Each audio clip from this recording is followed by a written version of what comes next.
نحمده ونصلي على رسوله الكريم.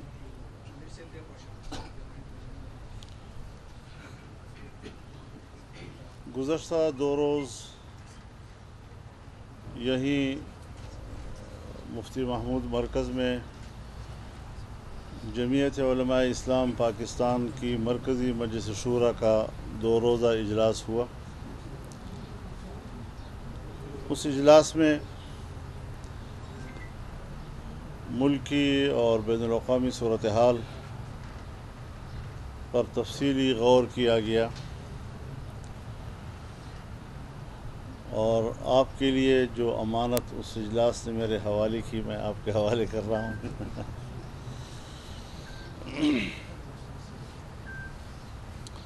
اس میں کوئی شک نہیں ہے کہ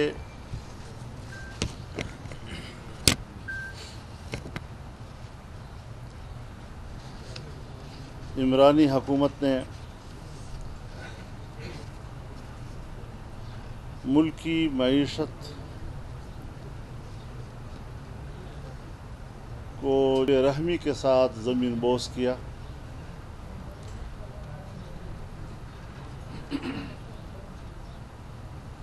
میں یہ بات اس زمانے میں بھی کہتا رہا ہوں اور آپ کے نوٹس میں ہے کہ ملکی معیشت اس قدر گر چکی ہے کہ اس کو اگلی حکومت اٹھائے گی کیسے، یہ ایک بڑا چیلنج ہوگا. آج وہ ساری باتیں سامنے آ رہی ہیں.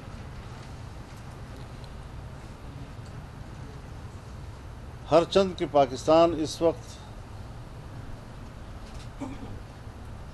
معاشی بحران کے زد میں ہے اور ان حالات میں جو بجٹ پیش کیا گیا ہے، قومی بجٹ، اسے متوازن قرار دیا گیا. البتہ معیشت کی بحالی اور عام آدمی کو سہولت مہیا کرنے کی جدوجہد، اس میں جمعیت علماء اسلام اپنا ایک بھرپور کردار ادا کرتی رہے گی. حکومت کا حصہ ہوتے ہوئے بھی ہمارا ہدف یہی ہوگا کہ ہم حکومت کی کاوشوں کی سمت اس جانب موڑ دیں جہاں جلد سے جلد عام آدمی کو ریلیف مہیا کیا جا سکے.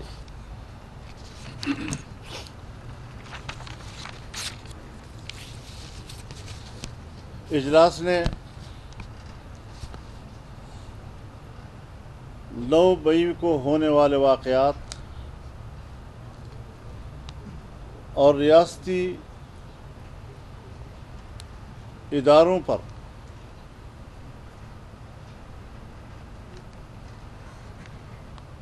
حملہ کرنے کے واقعات کو تاریخ کا سیاہ باب قرار دیا ہے.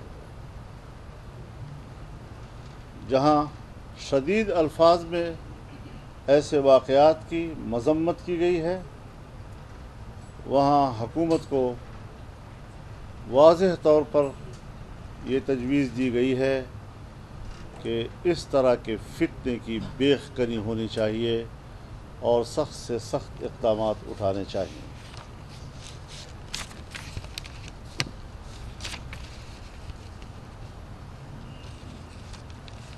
ہم دیکھ رہے ہیں ملک کی سیاست سے وابستگی کی ایک طویل تاریخ ہے ہماری، اور اپنے نظریاتی سفر کے اتار چڑھاؤ کو ہم نے بہت قریب سے دیکھا ہے. گزشتہ سالوں میں ایسا نظر آ رہا ہے کہ دنیا میں جو پاکستان کا تعارف تھا ایک اسلامی پاکستان کے حوالے سے، ہمارے اس تعارف کو اور اس شناخت کو تبدیل کر دیا گیا ہے، اور آج دنیا کے نقشے پر پاکستان ایک سیکولر ریاست کا روپ دھار چکا ہے.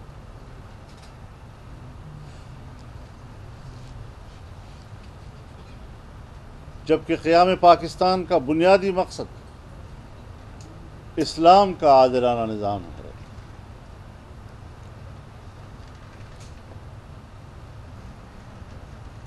جمعیت علماء اسلام کی مرکزی مجلس شورا نے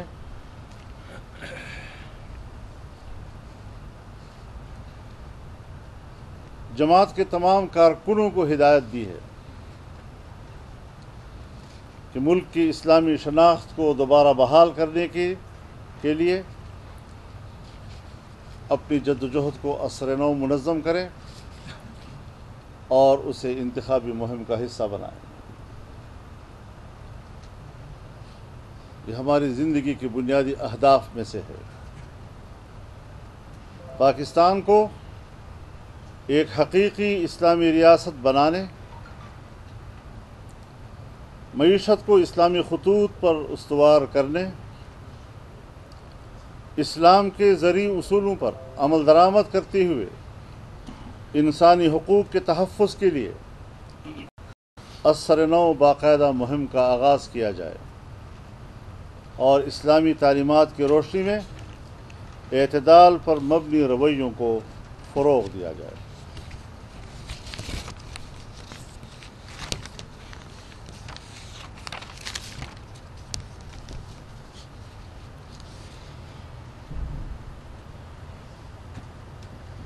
جمعیت علماء اسلام کی نظر میں ہماری خارجہ پالیسی کا محور پاکستان کا مفاد ہونا چاہیے۔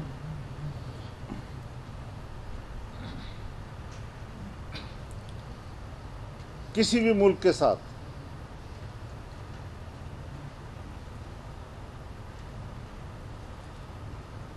باہمی تعلقات دو طرفہ مفادات کے تحفظ کی ضمانت پر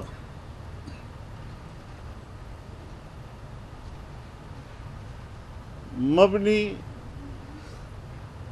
خارجہ پالیسی تشکیل دی جائے۔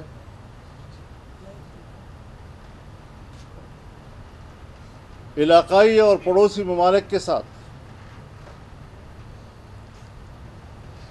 بہتر تعلقات، دو طرفہ مفادات کے تحفظ پر مبنی تعلقات یہ ہماری ترجیح ہے۔ تاہم ہندوستان کے پڑوسی ممالک کے خلاف جارحانہ رویوں کو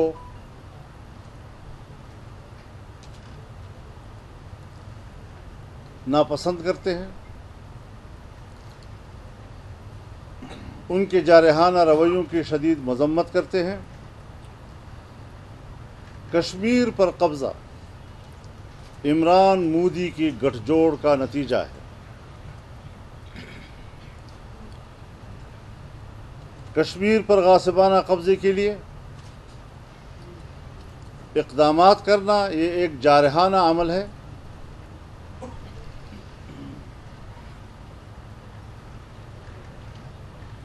اقوام متحدہ اور سلامتی کونسل کی سن 49 کی قراردادوں کو نظر انداز کیا جا رہا ہے۔ جمعیت علماء اسلام پاکستان کشمیری بھائیوں کے ساتھ یکجہتی کا اعادہ کرتی ہے۔ مرکزی مجلس شورا نے عام انتخابات کے لیے چاروں صوبائی جماعتوں کو تیاری کرنے کی ہدایت دے دی ہے۔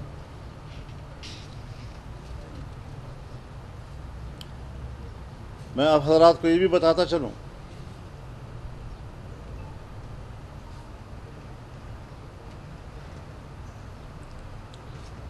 کہ جمعیت علماء اسلام کا منتخب ڈھانچہ جس سطح کا بھی ہو،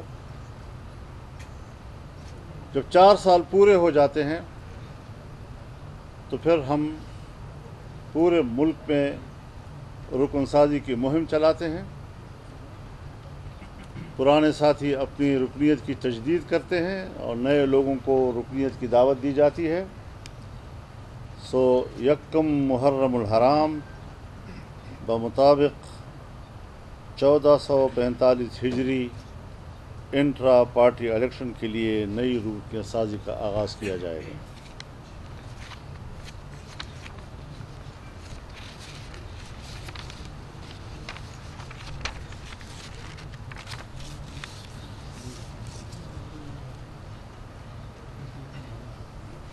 ہم پاکستان کے مختلف شعبوں میں چین کی سرمایہ کاری کی پیشکش کا خیر مقدم کرتے ہیں۔ آپ جانتے ہیں کہ 70 سال کے بعد سی پیک منصوبے کے صورت میں پاکستان چین دوستی ایک معاشی دوستی میں تبدیل ہوئی۔ وہ دوستی جسے بحر الکاہل سے زیادہ گہری، شہد سے زیادہ میٹھی، ہمالیہ سے زیادہ اونچی اور لوہے سے زیادہ مضبوط قرار دیا جا رہا تھا، سی پیک منصوبے کو فریز کیا گیا، ایک بین الاقوامی ایجنڈے کے تحت فریز کیا گیا، اور امریکہ کی خارجہ تعلقات کے لیے محور بن گیا کہ اگر کوئی سی پیک منصوبے کے حق میں ہے تو وہ امریکہ کا دشمن، اور اگر کوئی اس کے خلاف ہے تو امریکہ کا دوست۔ پاکستان میں عمران خان کی حکومت نے اس کو ایک اپنے بنیادی ایجنڈے کا حصہ قرار دیتے ہوئے فریز کیا۔ 70 ارب سے زیادہ کی چین کی سرمایہ کاری کو ڈبویا، اس کے اعتماد کو تباہ کیا۔ ضرورت ہے کہ چین کے ساتھ اعتماد کو بحال کیا جائے، اس طرف سفر جاری ہے اور انشاءاللہ یہ اعتماد بحال ہوگا اور پاکستان کے مختلف شعبے میں اس کے سرمایہ کاری کے لیے ان کو دعوت دی جائے گی۔ وہ ظاہر تبھی ہو سکتا ہے، عمران خان اپنے آپ کو صادق اور امین کہتا ہے، لیکن پاکستان کا کوئی دوست ملک اگر دوبارہ اس کے آنے کے امکانات ہیں تو ایک پیسہ بھی پاکستان کو دینے کے لیے تیار نہیں، اور جس کو وہ چور کہتا ہے انہیں سارے دوست پیسہ دینے کے لیے تیار ہیں۔ یہ کیا الٹی گنگا ہے جو پاکستان میں بہائی جا رہی ہے؟ کیوں ہمارے نئی نسل کو گمراہ کیا جا رہا ہے؟ کیوں قوم کو گمراہ کیا جا رہا ہے؟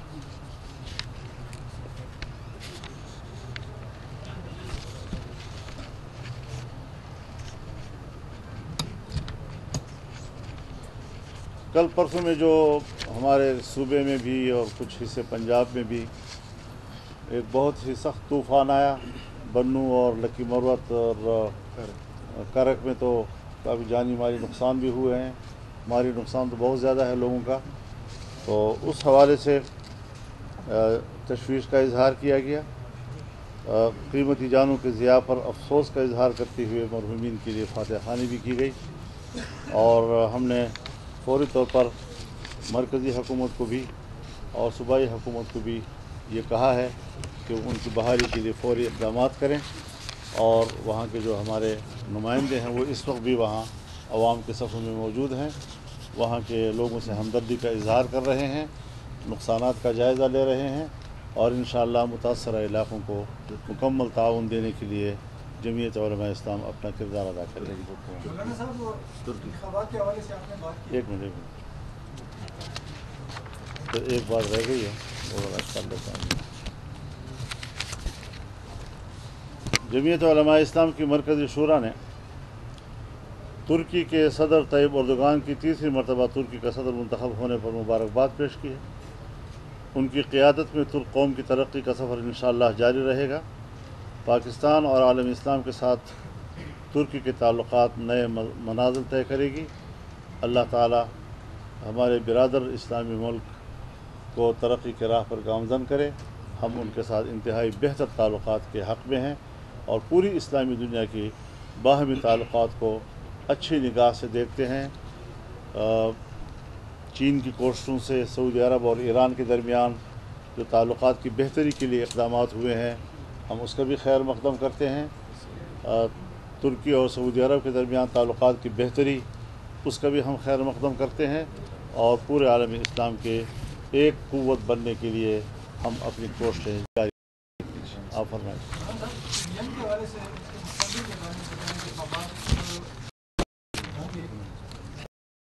مستقبل کے بارے میں بتائیں، پی ڈی ایم قائم رہے گی اور آپ اپنی جماعت کے بارے میں کیا مشاورت میں کیا طے ہوا ہے کہ آئندہ اگر اتحادی کے طور پہ آپ کسی جماعت کے ساتھ جاتے ہیں تو وہ ہے یعنی آپ سولو فائٹ کریں گے؟ جی یہ بات بالکل آپ کا بڑا اچھا سوال ہے۔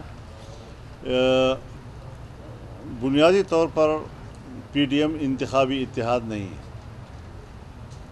اور ظاہر ہے کہ جب الیکشن ہوتے ہیں تو ہر پارٹی اپنے مفاد کو مد نظر رکھتے ہوئے حکمت عملی وضع کرتی ہے۔ یقیناً تمام پارٹیوں کے باہمی تعلقات بہت اچھے رہے ہیں۔ ضمنی الیکشنوں میں ہم نے ہمیشہ ایک دوسرے کا تعاون کیا ہے، تو علاقائی طور پر سیٹ ایڈجسٹمنٹ کا ماحول موجود رہے گا، اور اس حوالے سے میرا یہ خیال ہے کہ ہم ایک دوسرے کے ساتھ تعاون کا ماحول بنا سکیں گے، جبکہ اصولی طور پر جمعیت علماء اسلام پورے ملک میں ہر سیٹ پر اپنا امیدوار کھڑا کرے گی، تو جہاں جہاں پر ایڈجسٹمنٹ کی صورت بن سکے گی ہم ضرور بنائیں گے، لیکن اپنے پلیٹ فارم سے ہم انشاءاللہ الیکشن لڑیں گے۔ کیا آپ کو انتخابات دکھائی دے رہے ہیں؟ کیا انتخابات ہوں گے اکتوبر نومبر میں جو کہہ رہے ہیں؟ دیکھیے، اس کے ساتھ ساتھ تھوڑا اس پہ بھی بتا دیجیے، یہاں پہ جو آپ کی اتحادی پارٹی ہے، جو کہ آپ پی ڈی ایم کے سربراہ بھی ہیں، یہاں پہ جو اتحادی پارٹی ہیں ان کے کچھ گلے شکوے ہیں جو وہی سے وہ لوگ ان کے مختلف لیڈر جو ہیں وہ گورنر صاحب سے اور دیگر رہنماؤں کے حوالے سے تحفظات کا اظہار کریں، تو کیا یہاں پہ کوئی ایسے اجلاس وغیرہ بلانے کا، سب کو میل بٹھانے کا، ان کے گلے شکوے دور کرنے کا کوئی ارادہ ہے آپ؟ دیکھیے الیکشن تو آپ نے جیسے خود کہا ہے جلد یا بدیر ہو تو ہوں گی، کیونکہ آئین کا تقاضا ہے اور آئین کے تقاضے کے مطابق ملک میں الیکشن تو ہوں گے، تو اس حوالے سے تو کوئی ابہام موجود نہیں ہے۔ اور اگر الیکشن تاخیر سے ہوتے ہیں، جو ہمارا آئینی مدت ہے اس سے آگے بڑھتا ہے، تو وہ فیصلہ پارلیمنٹ نے کرنا ہے، نہ کسی پارٹی نے کرنا ہے، نہ کسی شخصیت نے کرنا ہے، پارلیمنٹ نے وہ فیصلہ کرنا ہے۔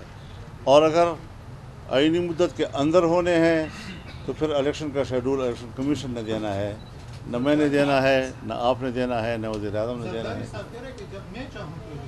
کب شب میں کوئی بات ہو جاتی ہے آپ ہر بات کو اٹھا لیتے ہیں۔ مولانا صاحب یہ بتائیں کہ ہمارے ملک میں کب تک اسی نفرت کی سیاست ہوتی رہے گی؟ آپ بڑے ہیں، کیا آپ نے کوئی کردار ادا کیا مل بیٹھ کر اس ملک کی ترقی کے لیے سوچے؟ کیونکہ دنیا کہاں سے کہاں گئی اور ہم ایک دوسرے کو چور لٹیرا اور ڈاکو کہنے تک پہنچ جی یہ جو رجحان مولانا صاحب اس کے ساتھ ریلیٹڈ ہے، عمران خان نے آپ کے ساتھ بیٹھنے اور مطلب آپ کے پاس آنے کی آفر بھی کی ہے، اور پہلی مرتبہ صاحب کے لفظ سے پکارا۔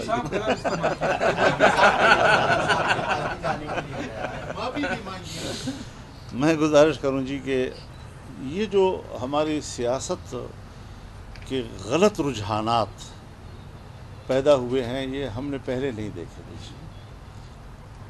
میرے خیال میں ذوالفقار علی بھٹو کی حکومت تھی، 2/3 اکثریت کا حامل ملک کا وزیر اعظم تھا، میرے والد صاحب ان کے مقابلے میں لیڈر آف دی اپوزیشن تھے، لیکن میں کبھی بھی کسی جلسے میں اپنے والد کی زبان سے ان کے نام کو بگاڑتے ہوئے نہیں سنی۔ ہمیشہ جناب بھٹو صاحب، سخت تنقید میں بھی وہ ان کے نام کو احترام سے لیا کرتے تھے۔ وہ چیزیں کہاں چلی گئیں؟ وہ اقدار کہاں چلے گئے ہمارے ہاں سے؟ بچپنا کیوں آ گیا ہمارے سیاست میں؟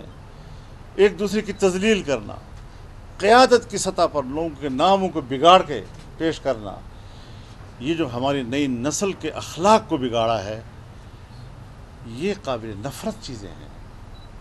ہم اس گند سے نفرت کرتے ہیں، ہم چاہتے ہیں اس کی اصلاح ہو جائے۔ ہمارے نوجوان کو اخلاقی تعلیم دینے کی ضرورت ہے، اور میں تو یہاں تک ضروری سمجھتا ہوں کہ باقاعدہ ہمارے نظام تعلیم کا حصہ ہونا چاہیے۔ جو ہمارے نوجوان پڑھ رہے ہیں ابھی اسکولوں میں ہے، کالجوں میں ہے، یونیورسٹیوں میں ہے، ایک باقاعدہ پیریڈ ہونا چاہیے اس کا کہ جس میں ان کو اسلام کے حوالے سے اخلاقیات، اپنی مشرقی طور اطوار زندگی کے وطنی اخلاقیات ان کو باقاعدہ پڑھائے جائیں، تاکہ ہم ایک دوسرے کا ادب تو سیکھیں۔